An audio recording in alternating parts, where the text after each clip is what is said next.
How are you, Ryno? Very well, and you? I like the sunglasses there.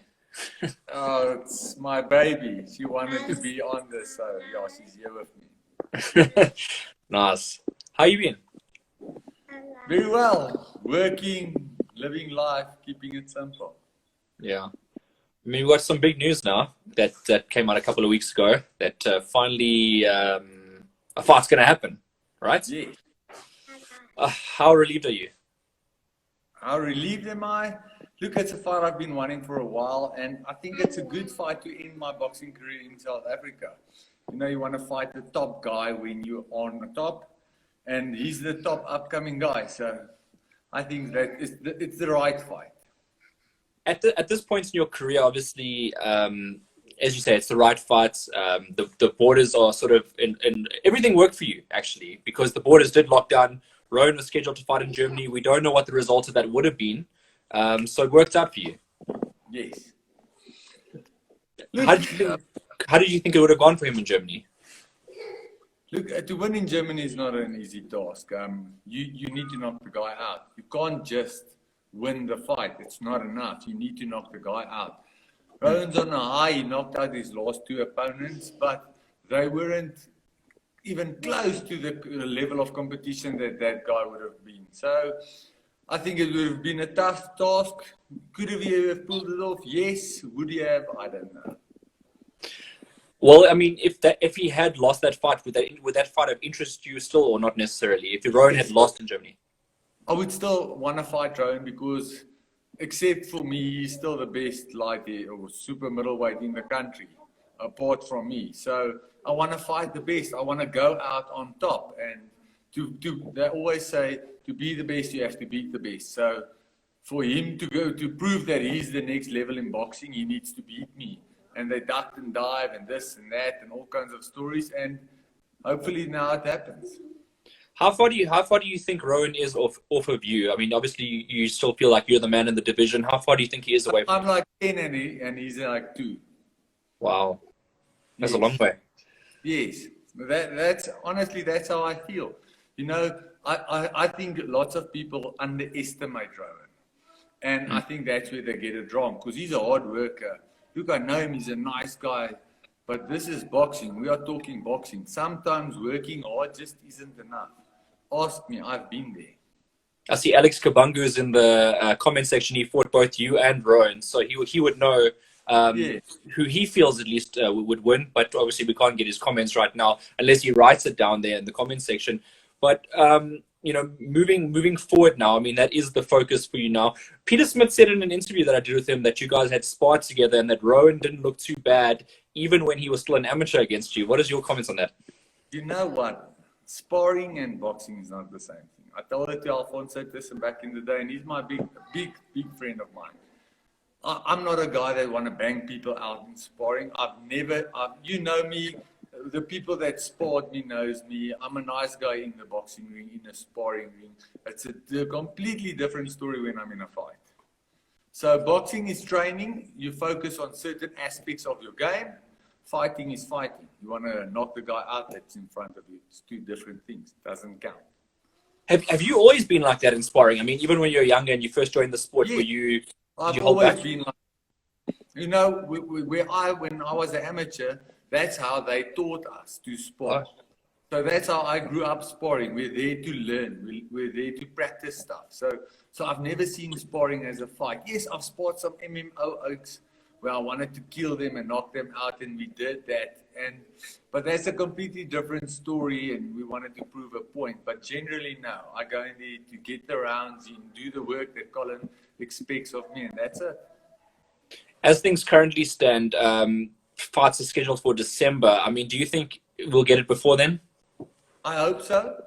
I think I hope, but we can only hope. It doesn't matter when it comes. I still just preferably want it this year. But yeah, if it comes, it comes. If it doesn't, it doesn't. What do you do up until that point though? Like, are you just training on your own? No, I work. I've got a 7-day-a-week job. I work in my shop. You can come there anytime I'm there. So I've got a business to run. You know, boxing is only one part of my life, and at the moment it's quite a small part. So no, I've got a family to look after, and I enjoy my work, and I like working at this paint store and interacting with people. So I do that, and then I train a little bit at my house. So, I mean, it's weird because like every year it's like, you know, Ryno, if you want to retire now this year, but everything sort of gets prolonged, and now you got the Rowan fight. But what are you really chasing? It's the world title. Let's put it that way. I'm guessing. I'm chasing retirement. So my last local fight hopefully will be against Ryno. Yo, what's up, everybody?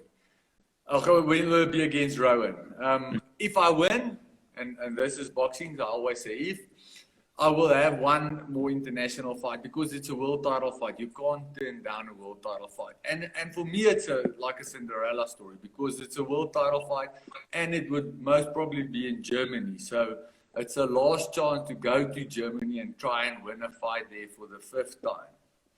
So if I beat Rowan or when I beat Rowan, I'll have one more international fight, but then I'm done. Doesn't matter if I win or lose or whatever happens. My family's time has come. Last week was 10 years back since I had my pro debut, so my time has come. Does money even play a factor in the Rowan Campbell No. fight? Do you demand anything? It's played a factor in my life.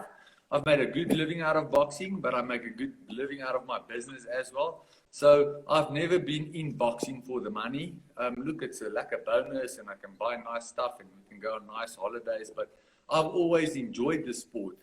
And especially the pros as to the amateurs. You know, when I was an amateur, they said, never go to the pros, they're going to break you, blah, blah, blah, blah, blah. But the pros has been fantastic for me. I've had such a nice career. I've had a hard, honest career. You know, I've never had cherry-picked fights. I've never had bullshit. It's what you see is what you get. I go in there, I roll. Sometimes I win, sometimes I lose. Shit happens. Since you've been a professional boxer, I see that you've had one solid partner, one solid, should I say, sponsor the entire time. Obviously, you work for them as well. Why haven't you been able to sort of, you know, have you not looked for other sponsors? Have they not asked you? Universal Paints has been backed me from the word go because we have a Universal Paint store. We've got multiple franchises and I work there. So it's just always been a glove that fit.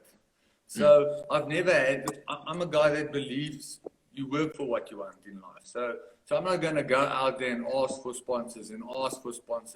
It's just not who I am. If it comes, great. If it doesn't, get over it. So it's never come my way. I've never been lucky enough, maybe. I don't know. So I've worked for what I have. And Universal's backed me from the word go.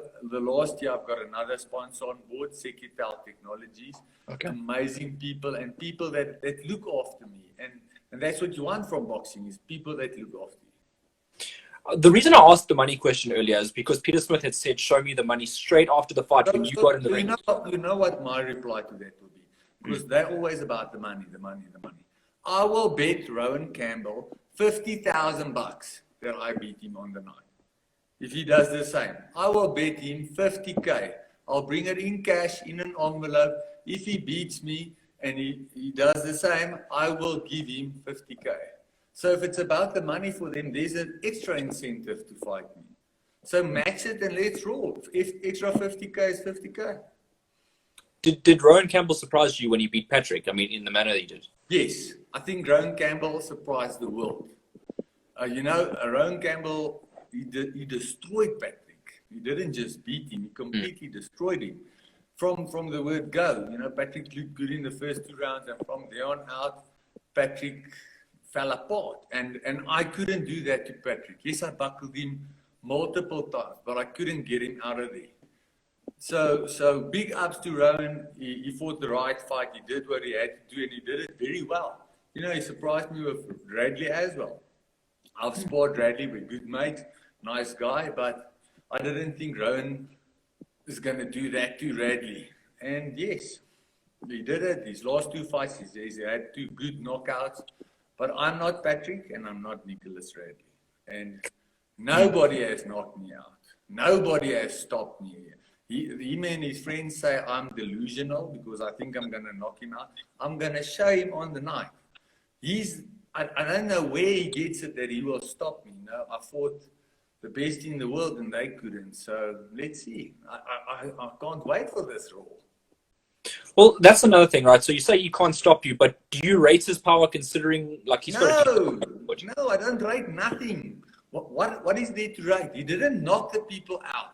He didn't bang them boof on the floor sleeping. No, he stopped them because they gassed or they got caught. It's a different story than banging an oak and out he's sleeping. It's not the same. There's a difference. So do I rate him? No. Do I underestimate him? No ways. I will work hard for the fight, and we'll see what happens. No crowd is a factor. I mean, boxing in front of it's a bit of a bittersweet. I mean, everyone wants their crowd to come and watch the fight. How do you feel? I like crowds. I like people getting behind me, cheering my name. That's why we fight. But if it is and it happens that we can't have a crowd, the people will see on TV what I do to Rowan, and they're gonna enjoy it just as much as I am. What type of fight is this going to be? Is it An easy one. I see it as a similar fight to Alfonso Thyssen. And that's, like I said, that's my opinion. And they can beg to differ and what. I've not been the one that's been running away from the fight. They have, ducking and diving and this and that and business and world titles, blah, blah, blah, blah, blah. I'm not the one. I say, let's roll. You want to roll? I'll give you an extra 50K to roll if you beat me. Let's make it happen. That's how confident I am. But I work. That's it. That's who I am. So you just want to roll. So when you say it's as easy a fight as Alfonso Thyssen, do you say that they're the same level? Is that what you're saying? Yes. I'll actually put my money on Alfonso if the two of them ever fought. Oh, wow. But that's besides the point. There's levels in boxing. And training hard and working hard only takes you to a certain point. Ask me, I know. I trained my ass off, and when I got into the ring against later Alvarez, I was outclassed, outsmarted, outboxed, outbanged, out everything. And he didn't knock me out. The doctor stopped the fight. So there are levels in boxing, and you don't jump levels. And that's what they want to do, or they see me as a stepping stone, or whatever they call it. And let's see. Well, we know that if you go into BoxRec and let's just say in 20 years' time, people will look back and see, okay, Ryno, as things stand, like I think it's 19 or 20 wins, 6 losses, whereas 3 of those results possibly shouldn't be losses on your record. Does that bother you in any way? No. You can't change what happens in life. It is what it is. So I know in my heart that I won those fights. And the world knows it. The people know it. The people who cheated me know it, but I can't change it. It is what it is. You can't dwell in the past. Look to the future and get over it. There was a moment where you were going to be fighting, and I saw Damien Durant come on, so I'm going to quickly throw this question in. There was a bit of banter between you and Emmanuel Colombo. I don't know if you remember that, and you guys were going to meet midweight. I thought that was a bit of a good banter, at least in South Africa. I mean, could you have ever made the weight that you think that you would have had to make that fight? I might make 74, but I don't think I would get much lower than that. I'm quite a big guy. Yeah. But, if the fight's there and it's worth it, I'll try my best to get to it. It's a fight. And all these guys, the new guys on the block, they tend to forget us old guys, and there's quite a few of us. We've been where they've been. So I was also 15-0. When I was 15-0, I was ranked number 4 in the world. I won the WBC silver title. The first South African to win it. It was me. I knocked out Joey Vegas for his WBC international title in 1 round. I didn't just struggle and got a win. I knocked him out in 1 round, an international guy. So we've been there where they've been. So when you're there, you've got a big mouth and you're full of life. When you're like us, you know what life's taught you. So it's I think it's good to have big ambitions, but you need to be real in life. And that's what I am. I'm a real guy. I'm a real fighter. I see what I do what I say. I don't just talk the talk. I walk the walk. Well, what do you think of these upcoming guys? I mean, do you see world champions coming through? Because obviously we know that Mauricio Msalane, he's 37 years old as Mauricio, and he's the only major world sanctioning body world champion. So, I mean, you look at that and you're thinking, well, where's the next guy going to come from? In our country, it's probably going to be a guy that's from the lower rankings. The middleweights, Colombo is decent, but he hasn't fought anybody. Let's be honest. His best win is against Mslongu, who's over the hill. And he's one of my best friends and a good guy, but that is his best win. So you first need to prove yourself before you can walk the walk. And I don't know. I think he's one of the biggest prospects in our country at the moment. But he's from the DRC. He's not South African. South African, yes, I honestly don't. Lerote Dlamini's up there. He's a guy that's proved people wrong, and he does what needs to be done. And he gets the job done. So I think he's also one of the guys that's in there. And then Azinga. I've spoiled Azinga. He's much lighter than me. But shit, you can't eat that oak. It's impossible. You just can't get him. It makes you mal. So he's also there. He had a hiccup. But that happens in boxing, man. He got caught and he couldn't recover. Shit happens. Get over it and move on. Yeah, I mean, he's only 23. I mean, that might shock a lot of people to see what he's done in a short space of time. And how many fights? He hasn't had many fights. He hasn't had 20 fights. No, it's like less than 10. So you need to look at you know what Corona's taught me, or COVID-19, is when the opportunities are there in life, you need to take them. I think a lot of guys had big opportunities and they didn't take them because they said, okay, listen here, I still have this much time and this much time. And now all of a sudden, this entire year is done. So it's an entire year of your life missed. So, and next year, the money is not going to be the same. So when the opportunity is there, take the opportunities and make it count. So hopefully Rowan takes the opportunity to fight me. Then he's going to see this Burki blitzing him, and then we're going to know. So, I mean, you saying what, under 5 rounds against Rowan? You know what? He's a hard worker, so he's not going to be easy to get out of there because he's going to be fit. But if you've seen the guys that's knocked him down, 4 rounds, when you get dropped in a 4-round fight, or you get dropped by a guy like Yanga Patani, who's got like 2 or 3 knockouts, who can't punch for his life, then it's a different story when you get into the ring with a puncher, a real puncher, somebody that can bang and that can bang for 10 rounds. So that's why I see the fight going the way it's going. I've never been dropped in a 4-round fight. Shit, I've been dropped in my life twice. Once by Tsapang Mohale, who was a cruiserweight when I was a light heavyweight. He weighed 85 kgs, 6 kgs overweight when we fought. And once by a lady Alvarez, more out of frustration than being knocked down. Yes, I've been caught. The last 2 fights back caught me with a left hook, and I saw my wife walking in the ring with the dogs. Yes, I've been banged, but he's gonna see it. So let's talk about, because you've got a good history with opponents and like really good boxers in the weight divisions that you've represented. Who's the best guy you fought? There's 2 of them. The guy who's achieved the most is Aleida Alvarez, because he won a world title, WBO world title, knocked out Sergey Kovalev. The guy who had the most talent, Tommy Oosthuizen.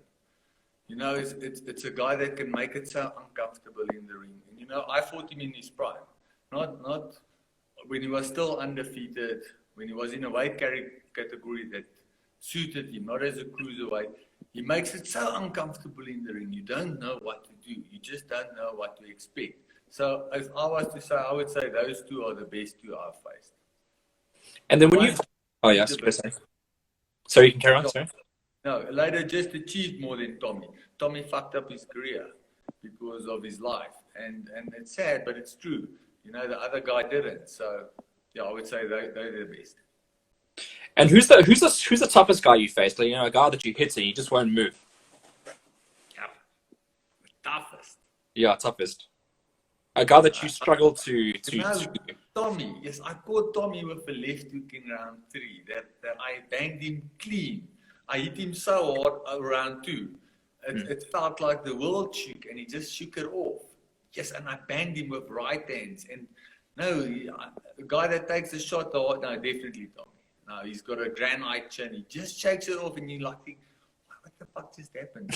didn't. Nothing happened, and then you have to roll, and he makes it uncomfortable. Now he's by far the toughest as well. Okay, now I'm going to ask a two-part question. Your most satisfying win and the loss that hurt the most. My most satisfying win was Tsepang Mawale. You know, I'm one up against the Smiths. I was an underdog with 4 fights when I fought the dual SA champion. You know, he was the light heavyweight and super middleweight SA champion when he fought. And I trained and I trained. I think I had 5 fights. I think so. And he almost killed me in that fight. Yes. Round 3, he hit me with an uppercut. He hit me so hard I woke up in round 5. Kept telling me, hey, wake up. You must roll this out. So, yeah, so I would say by far the most satisfying moment in my life, to date in my life, and I'm 36 years old, was when they counted out Tsepang Mawale. That's how hard he hit me. The loss, I think my first loss was the most devastating because I couldn't get over the fact that I did everything that I had to do and it wasn't enough. It's something to get used to. The loss that bothered me the most, you know, there's been a few. I think I beat Eric Skoglund. It was a close fight, maybe a draw, but the ref was against me. I definitely beat Enrico Cooling in Germany. The whole world told me I beat him and we lost. You know, I think I beat Nick Hannick twice. The first time I got a draw, I beat him convincingly. The second fight as well. You know, the last round, I caught him. He was on his way out. Then the ref gives him a standing 8 count in a 12-round WBC fight. And then they say, no, but it's legal. It's bullshit, man. So, you know, all my losses, you know, losses to Tommy was hard because he ran away the whole night. But that's what he did. And later, Alvarez beat me. You know, my one fight against Enrico Cooling, I lost because I got complacent. So, yeah, all losses are cock. They're all cock. None of them are good. But, yeah, when you win the fight and you lose, it's a little bit more. So Boyd Allen actually popped a question through there and said, Ryno, would you ever try mixed martial arts? Yeah. I think, no. MMA is not for me. Maybe, no, honestly, no, because I'm old now. If I was 10 years younger, if I started my pro boxing career at 22 and I was 30 now or 32 years old, yes, I would say I'll give it a go after boxing. But now I'm too old. It's time for my family now. You know, my son wants to do stuff. My daughter wants to do stuff. So I want to spend time with them. And while I'm training, they can't do anything. So no. But I don't think MMA works. It doesn't work in real life. Because if it grabs me around the neck, I bite holes in me. I want to bang. You sound just like Hickey. I think Hickey Butler said the same thing. He says you just bites and, you know, yeah. Gouge their eye out and stuff like that. But yeah, I do respect any guy that does fighting. Boyd's one of my good friends as well. We've had some good rounds, good laughs.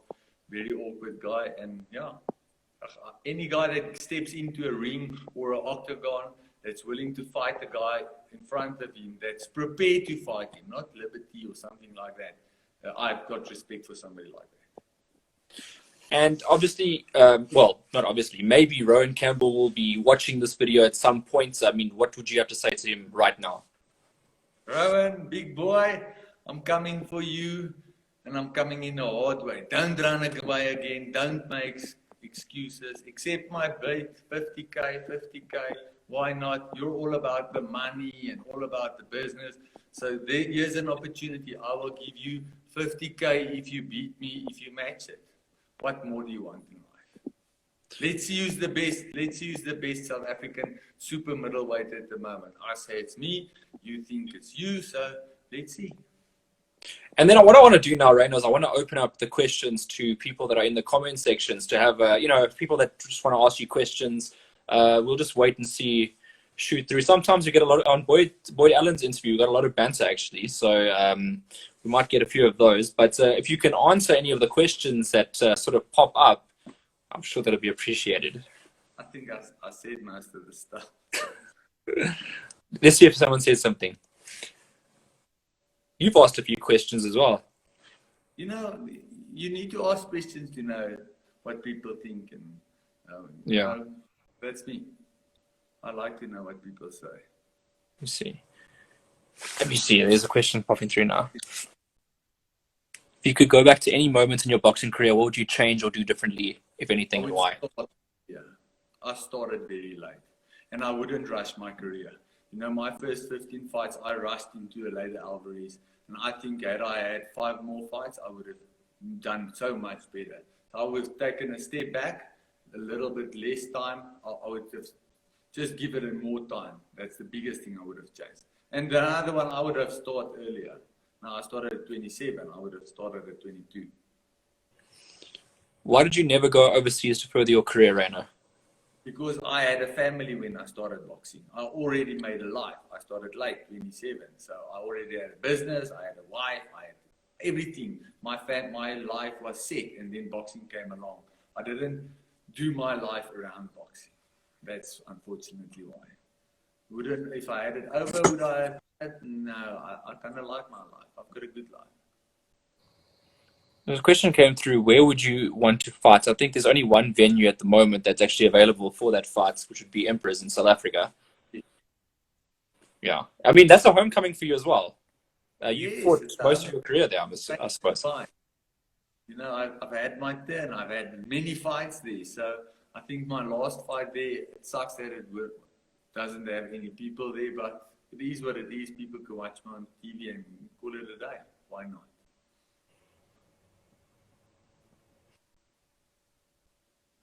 Favorite boxer, Ryno Liebenberg. Favorite fight. Ready to roll, yeah. As always. You know, in boxing, you need to have a personality. And I think that's what a lot of people miss these days in boxing is everybody wants to say, oh, I hope to have a nice fight. Oh, I love you. What the fuck? Why? Just fight the oak in front of you. Tell him what you want to tell him and be honest and be real. That's what people need, real people. And I think people need more personality in boxing. Do you think it's just not personal, it's just boxing, you know, if as long as you keep it clean, like, you know, in terms of talking about their boxing ability. Personal, no, don't get personal, just keep it boxing. The way you fight. What does it say though?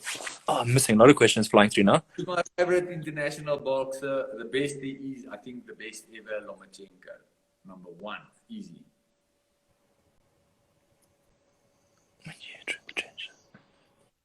Do you think Alex is fit to win one? Yes. So my honest opinion was Alex Kabanga won the first 5 rounds against Rowan Campbell, and he won it quite convincingly. He knocked him down. So had he been fitter, I think the climate had quite a big impact on that fight, but he didn't, and that's the big thing. I think had Alex prepared better, he could have done better, but it is what it is. You have to perform on the night, and he didn't, and he lost. But yes, I do think Alex is a strong guy. He surprised me. He's a strong guy. He's strong and he's fit, and he's ready to fight. He's a good guy. Do you think Alex could have been, you know, most certainly done a little bit better if he was groomed maybe a little bit better? Yes, I think Alex will give a guy like Patrick a hard time because it's awkward and you know, he held on a lot against when we fought, but yeah, he's just a tough guy and he's strong and that makes it a hard fight. I mean, I think he makes it a hard fight for anybody. Who wins that fight? What? Patrick and Alex, if they had to get in the ring together. I'll you know, Patrick's a better boxer, but I'll go with Alex. He's got a bigger heart. Wow. Yeah, I like both. Big right hands, big left hooks. I like to bang them on top of the head, over, under, hook. I would say those are my favorites. Over, under, hook, left hook, overhand, right. I smoke those. And people don't tend to throw it anymore, but I like it. I remember a variation of the right hand that you used against, I think it was Nick Hanning, where you yeah, you didn't like that. But you know, if you look at boxing's rules, they say you're allowed to eat here, but the rule says you're not allowed to punch behind the ears. So from here up is legal. And so in the red thing, yeah, from here forward, not behind the ears, from here forward is legal, and the refs tend to get it wrong. You know, Golovkin does it; they don't warn him, but when I do it, they want to warn me. I saw it from him, so Yeah. I just think, you know, it's like hitting somebody with both hands. You know, you're allowed. There's no rule that says you're not allowed to use both hands. Do it when you're practicing it in sparring. Do you get guys complaining? Yeah, they moan. They moan. They hit them on the head and they don't expect it. But it's something that you need to train, and it's something that you need to get used to. You have to be ready for everything. We don't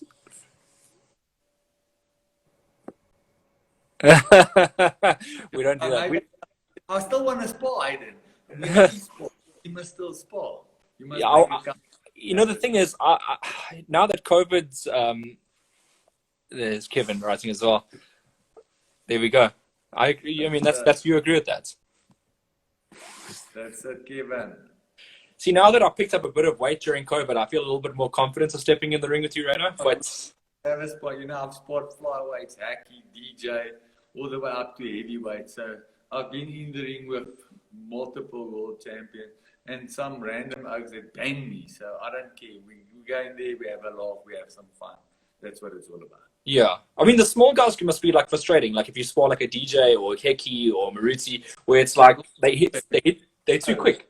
But then you can put pressure. That's where I taught myself how to give pressure. It's against the small guys.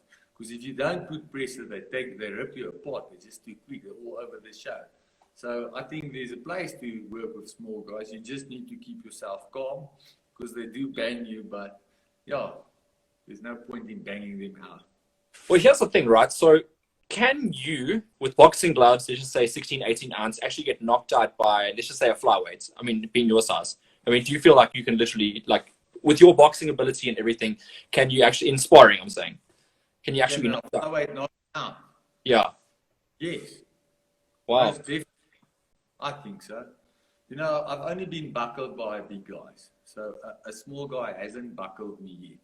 You know, I've been buckled by big punches. I can actually name the guys that buckled me. Kevin Ryno is one of them. Khotso Motal, yes, you can eat that out. With both hands, left and right, he's buckled me. And Rupert van Astegen, those are the three guys that buckled me in sparring. And right in the beginning of my career, I think I had 3 fights. Isaac Chilembe caught me with 2 consecutive right hands that I also fought. So I've never been buckled by smaller guys in sparring, but they definitely hit you and make you feel it. You think, hey, I felt it. Kevin says he wasn't one of the guys that complained when you used the punch against him. Let's see. Oh, there's another comment about Kevin Ryno against Junior Makabu, which also a big fight. That's closer fight than people expect. I think it's a closer fight than people think it would be. You know, on that fight, it's just going to be, what happened to my screen? Sorry. Junior have anything left, and can Kevin step up to the next level? But I think that's a very close fight, and I actually think it's a good fight for both of them at the moment. I think Kevin's ready. He needs to prove to the world that he can take that step, and Junior must prove that he's still able to aim at the top. Who do you think's the favourites to win the fight, though? I think it has to be Makabu because he's won the WBC title and he's fought more legitimate guys than Kevin, and he destroyed Tabiso Mchunu. You know, Tabiso was giving him a boxing lesson the first 6 rounds, and then I almost broke my TV because he fell apart. So I think the favourite would definitely be Makabu, but I wouldn't put my money on it. All right. And do you think that fight is actually going to happen, or do you think, you know, speculation? That fight to happen, Kevin would have to go to the Congo. There's no money here. Sure. I don't think there's money for that fight in South Africa or in Europe. So it's going to be about risk and reward. The money needs to be there, and Kevin has to be willing to take the opportunity and go and prove his worth. So yeah, that's a hard fight because Kevin's at a place where he can make big money now, and he just needs one fight, and maybe that's the fight that puts him there. I don't know, but yeah, his career is a bit different at the moment because there's lots of money involved. It needs to be worth it. Yeah, I wonder how, like, I don't know if Kevin's still online, but I wonder how you feel about that, because obviously Tabiso Mchunu, I spoke to him as well. He said he would never go to the Congo to fight for a WBC world title. But that's not good because Tabisa is also old. No, he's had his time in boxing, and I think it's also a guy that never achieved what he should have achieved in boxing. Why, I don't know, but that's my opinion. So if he got the opportunity now to go, if you get the opportunity to fight for a legitimate world title, a big world title like that, and the money is right, you need to go because opportunities like that don't come every second day. So when it's there, take it, grab it, prove you're great. You know, fight for greatness, for a legacy that you leave behind, not some. You know, money, you spend the money that you keep, and then you get remembered for what you did, not for the money that you made. Nobody fucking cares about the money that you make. You can always make money after boxing. You can't make a legacy after boxing. I think there Kevin says, pay my purse before I fly out, no problem. Clean dealings, I'm there. I'll prove my worth. That's all. Just keep it fair. That's it. That's all. Yeah. All right, so guys at home, thanks for shooting your questions through to Ryno. Thanks, Ryno, for coming on and speaking to us as well. So, Aiden, always good, always nice speaking to you. One last thing. Rowan, if you're watching, I'm waiting. I'm there to roll. Bring it. Please fucking bring it. And then let's have a South African fight power.